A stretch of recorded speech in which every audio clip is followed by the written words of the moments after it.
This is $100 million world's biggest bucket wheel excavator. It's been crowned the heaviest terrestrial vehicle on the planet by the Guinness Book of World Records. It's 225 meters long and 95 meters tall.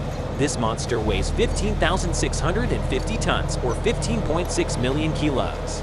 It runs on 20,000 kilowatts of power, which is enough electricity to run a small city. It has 18 buckets fitted onto a massive wheel, and each of these buckets can pick up 7,000 kilos of coal in one scoop.